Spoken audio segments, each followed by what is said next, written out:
त्याच्या दयेने, कृपेने आणि पवित्र आत्म्याच्या मार्गदर्शनामध्ये इब्री पत्र 11वा अध्याय आपण काढूया. आणि आज आपण 13, 14, 15 आणि 16 या 4 वचनांवर मनन करण्याचा प्रयत्न करूया. इब्री पत्र 11वा अध्याय वचन 13 पासून पुढे. हे सर्व जण विश्वासात टिकून मेले. त्यांना वचनानुसार फलप्राप्ती झाली नाही, तर त्यांनी ती दुरून पाहिली व तिला वंदन केले आणि आपण पृथ्वीवर परके व प्रवासी आहो असे पत्करले. असे म्हणणारे आपण स्वतःच्या देशाचा शोध करीत असल्याचे दाखवितात. ज्या देशातून ते निघाले होते त्या देशाला उद्देशून हे म्हणणे असते तर त्यांना परत जाण्याची संधी होती. पण आता ते अधिक चांगल्या देशाची म्हणजे स्वर्गीय देशाची उत्कंठा धरतात. यामुळे आपणाला त्यांचा देव म्हणून घ्यावयास देवाला त्यांची लाज वाटत नाही, कारण त्याने त्यांच्यासाठी नगर तयार केले आहे. या ठिकाणी जे 13 पासून ते 16 हे वचने जी वाचलेली आहेत, 13 वचनाची सुरुवात जी आहे, हे सर्वजण विश्वासात टिकून मेले. आणि 16व्या वचनात आहे की ह्यामुळे आपणाला त्यांचा देव म्हणून घ्यावयास देवाला त्यांची लाज वाटत नाही. प्रियांनो, हा लेखक पवित्र आत्म्याने लिहित असताना असं नाही लिहित की हे सर्वजण विश्वासात मेले. हे सर्वजण विश्वासात टिकून मेले. आणि म्हणून ते टिकून मेले, किंबहुना शेवटापर्यंत ते विश्वासात राहिले. म्हणून प्रभू म्हणतो की त्यांचा देव म्हणून घ्यावयास मला लाज वाटत नाही. आज अतिशय हा गंभीर प्रश्न आम्ही स्वतःला विचारू की आम्ही आमच्या विश्वासात किती टिकतो. आणि ह्या विश्वासाच्या टिकण्यामध्ये किंबहुना आजच्या ह्या संदेशाला मी शीर्षक देऊ इच्छितो की विश्वासात शेवटपर्यंत टिकणे. हे आम्हाला हे वचन शिकवतं किंवा हे विश्वासवीर शिकवतात की कशा प्रकारे विश्वासात टिकणे हे अतिशय महत्वाचं आहे. कारण जो मनुष्य, जो व्यक्ती, जो विश्वासणारा विश्वासात शेवटपर्यंत टिकतो किंबहुना मृत्यूपर्यंत टिकतो, त्याच्याविषयी प्रभू म्हणतो की मला त्याचा देव म्हणून घ्यावयास लाज वाटत नाही. प्रियांनो, अनेक आता या युगामध्ये अनेकांचा विश्वास किंवा त्याची परिभाषा किंवा परिसीमा ही बदललेली आहे. प्रियांनो, काही गोष्टी जर चांगल्या मिळाल्या तर देव खरोखर चांगला आहे, परंतु त्याच गोष्टी जर मिळाल्या नाही तर देवापेक्षा दुसरं कोणच वाईट नाही, असे शब्द कानावर येतात. देवाने आमचं वाईट केलं, देवाला हे काही मान्य नव्हतं का, देवाने असं केलं, देवाने तसं केलं. परंतु जर देवाने चांगलं केलं तर देव खूप चांगला आहे, ह्याचे शब्द, अशा प्रकारचे शब्द आम्हाला कानावर ऐकू येतात. परंतु ह्यांच्याविषयी असं लिहिलेलं आहे 13व्या वचनामध्ये, हे सर्वजण विश्वासात टिकून मेले, त्यांना वचनानुसार फलप्राप्ती झाली नव्हती. ज्या प्रभूने त्यांना कनानाविषयी सांगितलं होतं, जो दुधामधाचा प्रदेश सांगितला होता, तो त्यांना मिळाला नव्हता. प्रियांनो, आणि ह्या आशीर्वाद, ह्या अभिवचने जे प्रभूने दिलेले होते ते काहीच मिळाले नाही, ते मृत्यू पडले. तरी सुद्धा प्रभू म्हणतो की ते विश्वासात टिकले. प्रियांनो, काय मोठी आशा त्यांच्या जीवनात आहे, काय मोठा आशीर्वाद आहे. आज कित्येक वर्षानंतर प्रभू त्यांच्याविषयी साक्ष देतो की हे सर्वजण विश्वासात टिकून मेले. कुठेतरी कमी मार्क पडले तरी नाराज होणारे विद्यार्थी आम्हाला दिसतात. कुठेतरी पगाराच्या अपेक्षा जास्त असतात पण कमी मिळाले म्हणून नाराज झालेले आमचे नोकरी करणारे बंधू वर्ग दिसतात. काय व्यवसायामध्ये तोटा झाला म्हणून देवाविषयी नाराज झालेले अनेक जण दिसतात. आरोग्याच्या समस्या ज्या या शरीराला, या देहाला लागलेल्या आहेत, कुठेतरी त्या ठिकाणी नाराजी व्यक्त करताना आम्हाला विश्वासणारे दिसतात. परंतु प्रभू म्हणतो त्यांना काहीच मिळालं नाही, तरी सुद्धा ते मृत्यू होत असताना विश्वासात टिकलेले आहेत. मग हे कसे विश्वासात टिकले, ह्याचं गूढ काय, ह्याचं सत्य काय, हे आम्हाला समजणं अतिशय महत्वाचं आहे. प्रियांनो, कारण योहानकृत शुभवर्तमान 6वा अध्याय आणि वचन 60, जॉन चॅप्टर 6 वर्स 60, त्याच्या शिष्यांपैकी पुष्कळ जण हे ऐकून म्हणाले, हे वचन कठीण आहे, हे कोण ऐकून घेऊ शकतो? प्रभू जे शिकवत होता ते त्यांना कठीण वाटत होतं प्रियांनो. आणि कोण ऐकून घेणार असं शिष्यगणांपैकी बोलत होते. हे 12 शिष्य नाही, याच्या व्यतिरिक्त हे शिष्य आहेत. आणि 66व्या वचनामध्ये अतिशय दुःखद असं वचन आहे. यावरून त्याच्या शिष्यांपैकी पुष्कळ जण परत गेले आणि ते पुन्हा कधी ख्रिस्ताबरोबर चालले नाहीत. ज्या शिष्यांनी प्रभूचे चमत्कार पाहिले, 12 शिष्यांच्या व्यतिरिक्त असलेले शिष्य, परंतु त्या ठिकाणी असं लिहिलं आहे, पुष्कळ जण, त्याच्या ते गणना आम्हाला दिलेली नाही, पण पुष्कळ जण ते परत गेलेले आहेत, ते पुन्हा ख्रिस्ताबरोबर चालले नाहीत. पण असे अनेक वचनं आहेत किंवा अनेक असे नियम प्रभूने लावून दिलेले आहेत, ते मनुष्याला किंवा विश्वासणाऱ्याला कठीण वाटतात. आणि ते कठीण नियम पाळावयास सक्षम नसल्यामुळे ते माघारी फिरलेले विश्वासणारे दिसतात आम्हाला. आणि म्हणून आम्हाला या ठिकाणी या विश्वासवीरांविषयी आनंद वाटतो की त्यांना काही मिळालं नाही, उलट त्यांना कठीण कठीण गोष्टीला सामोरे जावं लागलं, सर्व काही सोडावं लागलं आणि प्रभूच्या मार्गात चालावं लागलं. परंतु एक गोष्ट आहे की ते शेवटपर्यंत विश्वासात टिकले. देतो की त्यांना माझा प्रभू म्हणून घ्यावयास किंवा मी त्यांना देव म्हणून घ्यावयास मला लाज वाटत नाही. प्रियांनो, हे गूढ सत्य आम्हाला समजणं अतिशय महत्वाचं आहे. काय आहे हे गूढ सत्य? का ते टिकले मृत्यूपर्यंत? काहीच मिळालं नाही तरी ते टिकले. आणि त्याचं सत्य आहे वचन 15 मध्ये. त्यामध्ये असं लिहिलं आहे, ज्या देशातून ते निघाले होते त्या देशाला उद्देशून हे म्हणणे असते, तर त्यांना माघारी किंवा परत जाण्याची संधी होती. प्रियांनो, संधी तर होती, त्यांना कुणीच अडवलं नव्हतं, परंतु ते माघारी फिरले नाही.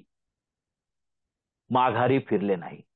आपल्या बायबलमध्ये थोडंसं हे कठीण आहे समजायला, परंतु पंडिता रमाबाई यांच्या भाषांतरामध्ये जे हिब्रू पासून डायरेक्टली आलेलं भाषांतर आहे ते समजावयास सोपं आहे. वचन 15 मध्ये असं लिहिलं आहे, ज्या देशातून ते निघाले होते त्या देशावर त्यांनी चित्त किंवा मन ठेवले असते तर त्यांना परत जाण्याची संधी होती. थोडक्यात काय की जे मेसोपोटेमिया जो देश आहे त्याच्यावर त्यांचं चित्त नव्हतं प्रियांनो.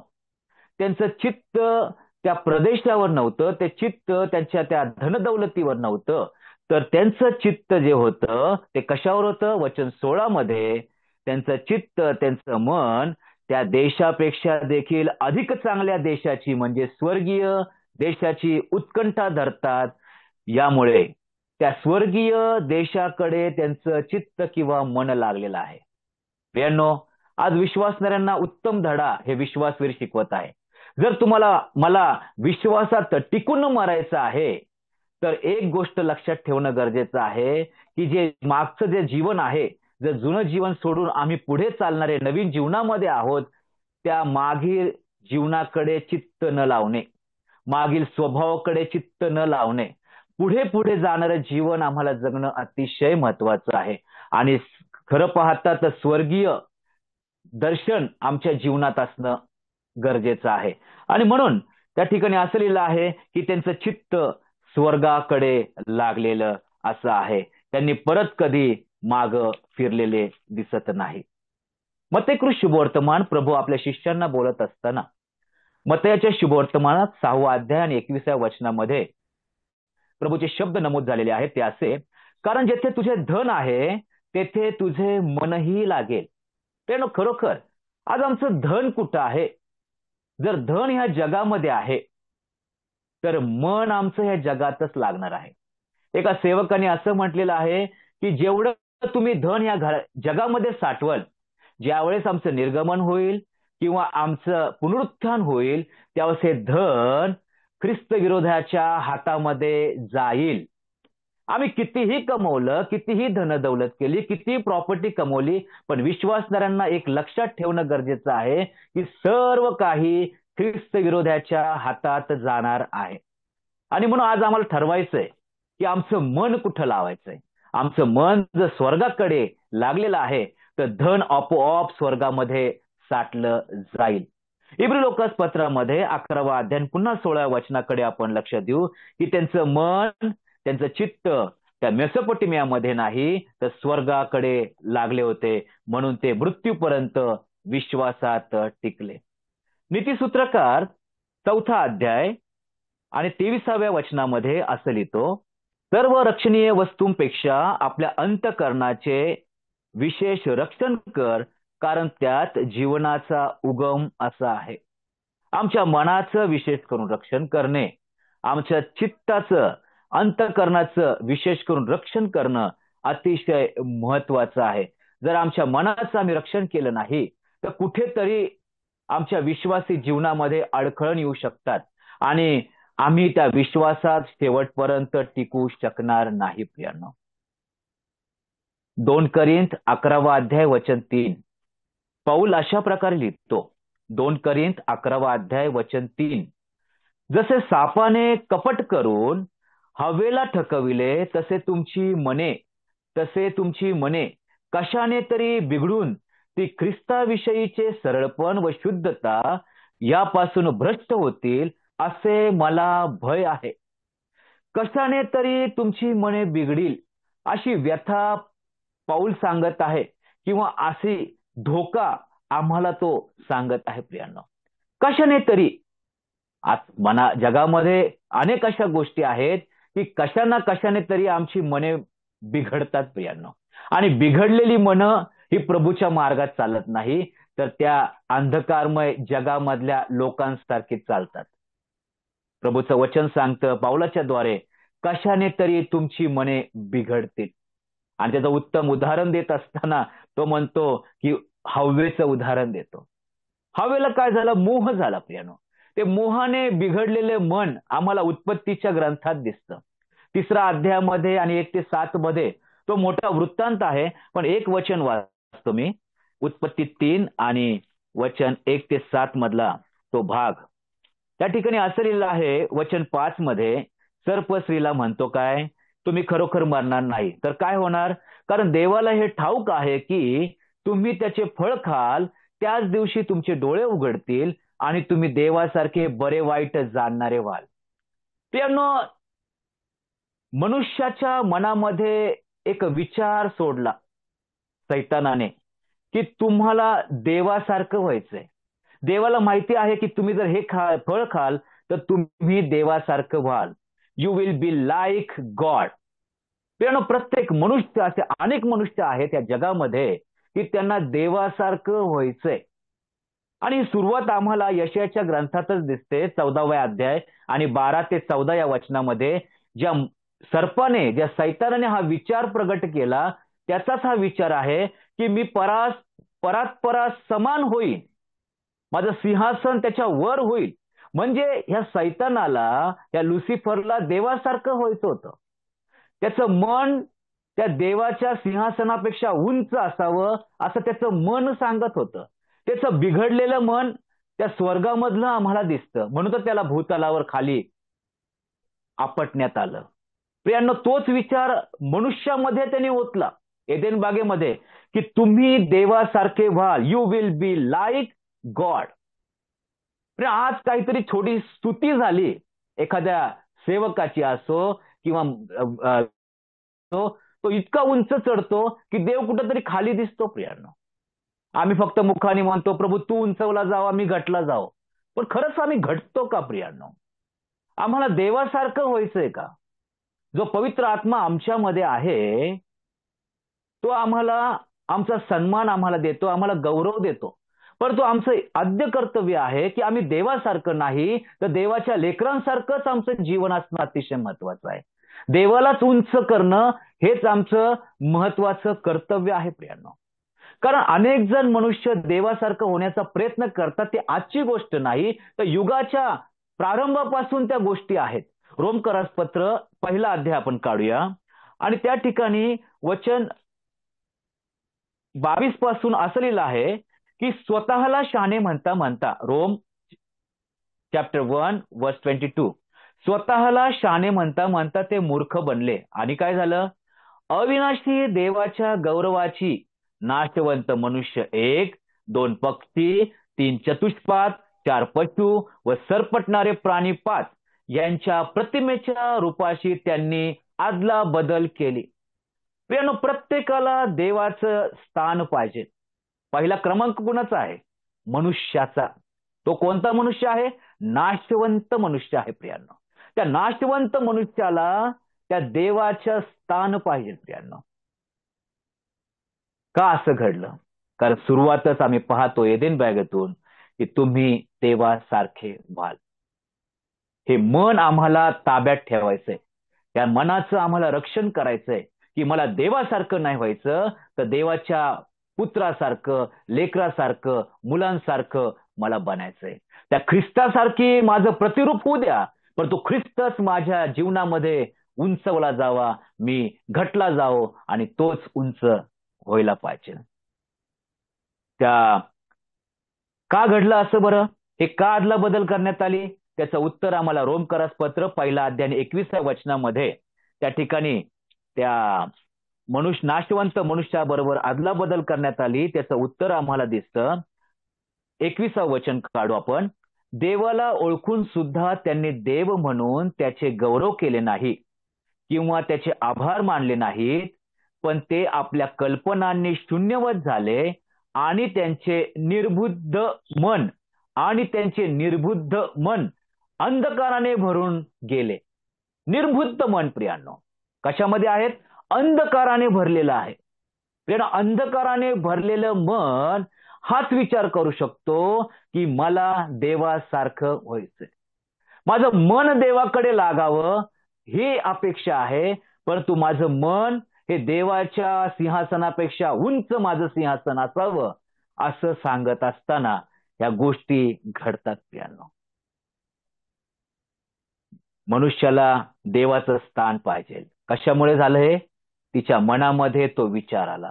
या लोकांच्या मनामध्ये या सैतानाने, अंधकाराच्या या राजाने हा विचार टाकला प्रियांनो.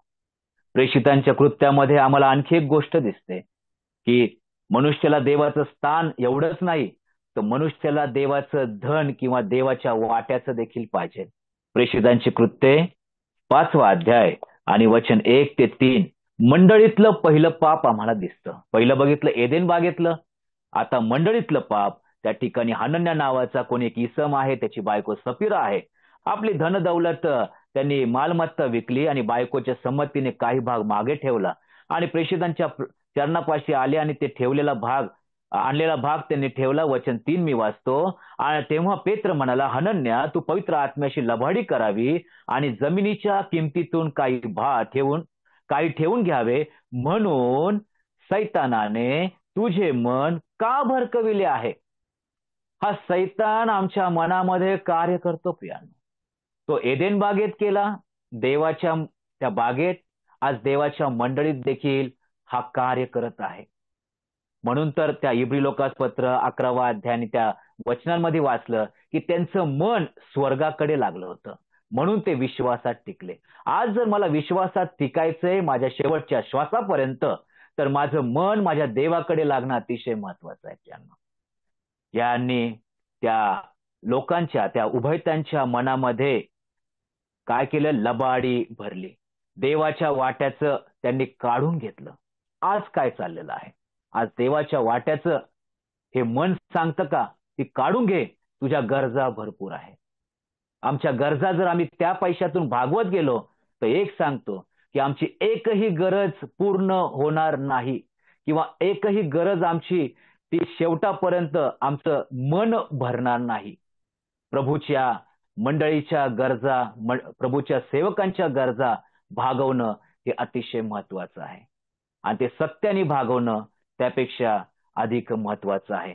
दानिएलच्या पुस्तकामध्ये 5वा अध्याय आणि 1 ते 3 मध्ये आणखी एक विचार आपण पाहूया की मनुष्याला देवासारखं व्हायचं, एक मनुष्याला देवाच्या वाट्याचं पाहिजे आणि मनुष्याला देखील आणखी एक गोष्ट पाहिजे. बघा बरं, 5वा अध्याय आणि 13व वचन, 1 ते 3, क्षमा करा, दानिएलचं पुस्तक 5वा अध्याय 1 ते 3. बेलशस्सर राजाने आपल्या 1000 सरदारास मोठी मेजवानी केली. त्या हजारांसमक्ष तो द्राक्षरस प्याला. द्राक्षरसाचे सेवन करीत असता बेलशस्सराने हुकूम केला की माझा बाप नबुखदनेसर याने यरुशलेमेतील मंदिरातून जी सोन्या रुपयाची पात्रे आणली आहेत ती घेऊन या, म्हणजे मी, माझे सरदार, माझ्या पत्नी व माझी उपपत्नी यास त्यातून द्राक्षरस पिता येईल. तेव्हा यरुशलेमेतील, आता लक्ष द्या, देवाच्या मंदिराच्या पवित्र स्थानातून आणलेली सोन्याची पात्रे ते घेऊन आले. राजा, त्याचे सरदार, त्याची पत्नी, उपपत्नी ही त्यातून द्राक्षरस प्याली. किती भयंकर प्रियांनो. देवाच्या मंदिरातील गोष्टी आपल्या आनंदासाठी वापर करणारा राजा बेलशस्सर, त्याला देवाची ओळख नाही प्रियांनो. परंतु आज कित्येक जण असे आहेत, आजूबाजूला इतके जण दिसतात की देवाच्या मंदिरातील अनेक अशा समर्पित गोष्टींची त्यांना मोह आलेला आहे. अनेक गोष्टी देवाच्या मंदिरात नसाव्यात तर त्या माझ्या घरात असाव्यात.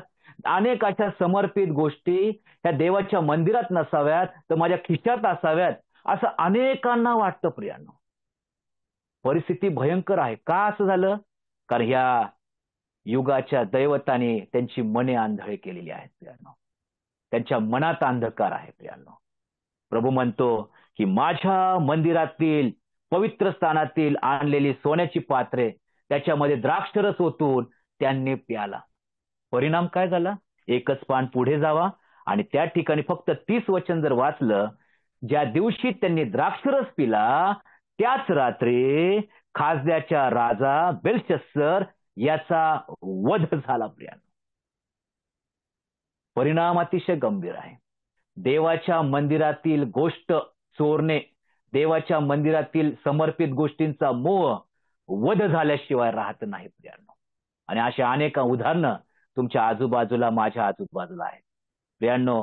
हे मन ताब्यात ठेवणं अतिशय महत्वाचं आहे. माझं मन कुठं लागलेलं आहे? ज्यावेळेस आम्ही पाहतो की त्यांना देवासारखं व्हायचंय, या ठिकाणी आम्ही पाहिलं रोमकरास पत्र, त्यांना देवाची जागा पाहिजे. प्रेषितांच्या कृत्यामध्ये पाहिलं 5व्या अध्यायामध्ये की त्यांना देवाच्या वाट्याचं पाहिजे. आम्ही दानिएलच्या पुस्तकात पाहिलं बेलशस्सराला देवाच्या समर्पित गोष्टी पाहिजे, मंदिरातल्या गोष्टी पाहिजे. आणि मग आम्ही पाहतो की विश्वासणाऱ्यांचं मन कसं असावं. मन प्रेषितांचे कृत्य 10वा अध्याय आणि 23वा वचन आपण काढू. त्या पेत्राविषयी लिहिलेलं आहे की पेत्र चालत असताना लोक त्याच्या सावलीकडे यायचे आणि त्यांना बरं वाटायचं. त्या सुंदर नावाच्या दरवाजाजवळ बसलेला तो जो लंगडा होता, त्या पेत्राने स्पर्श केला, त्याला बळ आलं. आणि त्याच पेत्राविषयी असं लिहिलं आहे, कर्नल्याच्या घरामध्ये ज्यावेळेस हा पेत्र जातो, प्रेषितांचे कृत्य 10वा अध्याय वचन 23 मध्ये, मग त्याने त्यांना आत बोलवून त्यांचा पाहुणचार केला. कुणी कुणाचा पाहुणचार केला? कर्नल्याने पेत्रांचा पाहुणचार केला. दुसऱ्या दिवशी पेत्र त्यांच्यावर निघाला, क्षमा करा, पेत्राने त्यांचा पाहुणचार केला. दुसऱ्या दिवशी पेत्र त्यांच्यावर निघाला व यापोतील बंधुजनांपैकी कित्येक त्याच्या बरोबर गेले. तिसऱ्या दिवशी तो कैसरियास पोहोचला. तेव्हा कर्नल्य आपल्या नातलगांना व इष्टमित्रांना जमवून त्यांची वाट पाहत होता. पेत्र आत जात असता कर्नल्य त्याला सामोरे गेला व त्याने त्याच्या पाया पडून नमन केले. कर्नल्य नम्र झाला प्रियांनो. कर्नल्याने पेत्राच्या पाया पडला, त्याने त्याला नमन केलं प्रियांनो. काय झालं? पेत्राने आशीर्वाद दिला का? नाही. पेत्र काय म्हणाला? पण पेत्र त्याला उठवून म्हणाला, उभे राहा, मी ही मनुष्यच आहे. काय मोठी गोष्ट पेत्र म्हणाला. अहो प्रियांनो, आज काही छोट्या मोठे जर चमत्कार झाले तर मनुष्य स्वतःला देव समजायला लागतो. परंतु पेत्र काय म्हणतोय? कर्नल्य, मी देव नाही, मी ही मनुष्य आहे. मी ही म्हणजे पेत्र म्हणतो, कर्नल्या तुझ्यासारखाच मी ही मनुष्य आहे, माझ्या पाया पडू नको. प्रियांनो, हे मन पेत्राने ताब्यात ठेवलेलं आहे. कारण पेत्राला देवाचं स्थान नको, पेत्राला देवाचं गौरव नको, पेत्राला देवाचं समर्पित किंवा त्याला जे नमन केलेलं आहे त्या आदर सत्कार नको. तो म्हणतो मी ही मनुष्य आहे. पाऊल देखील एका ठिकाणी असं म्हणतो, 1 कोरिंथ 3रा अध्याय आणि वचन 5 मध्ये, पाऊलाने कितीतरी मंडळ्या निर्माण केल्या देवाच्या सहाय्याने, कितीतरी लोकांना तारणाचा त्याच्याद्वारे अनुभव आला. पण काय म्हणतोय पाऊल? 1 कोरिंथ 3रा अध्याय 5 पासून, अपुल्लोस कोण आणि पाऊल कोण? ज्याच्याद्वारे तुम्ही विश्वास ठेवला असे ते सेवक आहेत, ज्याला त्याला प्रभूने दिल्याप्रमाणे ते आहेत. मी लावले, अपुलोसाने पाणी घातले, पण देव वाढवीत गेला. सर्व गौरव हे प्रभूला दिलेलं आम्ही पाहतो. प्रियानो, आज आम्हाला विश्वासात टिकून मरायचंय, तर एक लक्षात ठेवणं गरजेचं आहे. या विश्वासवीरांसारखं माझं चित्त, माझं मन, माझं अंतकरण त्या स्वर्गाकडे, त्या देवाकडे लागणं गरजेचं आहे. जर कदाचित जर माझं मन भरकटलं किंवा त्या देवापासून माझं मन हललं किंवा माझं लक्ष त्यातून निघालं, तर कदाचित हे मोहाने बिघडलेल्या मनाचा अनुभव तुमच्या आणि माझ्या मनात येऊ शकतो. मग काय? त्यांना देवाचं स्थान पाहिजे, त्यांना देवासारखं व्हायचंय, देवाच्या समर्पित गोष्टी पाहिजे किंवा देवाच्या वाट्याचं पाहिजे. पण पेत्र आणि पावलाकडे आम्ही पाहिलं की त्यांनी देवाचा मान, सन्मान, आदर सर्व काही देवाला दिले. मीही मनुष्य आहे. आज खरोखर देवाला धन्यवाद देऊ. इब्री पत्र 11 अध्याय 13 ते 16 या वचनामध्ये हे सर्वजण विश्वासात टिकून मेले आणि त्यांच्याविषयी प्रभू साक्ष देतो की आपणाला त्यांचा देव म्हणून घ्यावयास देवाला त्यांची लाज वाटत नाही. प्रभू हे शब्द माझ्याविषयी, हे शब्द तुमच्याविषयी बोलावं, हीच प्रार्थना आहे. प्रभूने पुरवलेल्या संधीबद्दल, मार्गदर्शनाबद्दल आणि दिलेल्या संधीबद्दल मनापासून प्रभूचे मी आभार मानतो. प्रभूची इच्छा असेल तर येणाऱ्या दिवसात आणखी काही गोष्टी या विश्वासवीरांच्या जीवनातून पाहण्याचा आपण प्रयत्न करूया. धन्यवाद.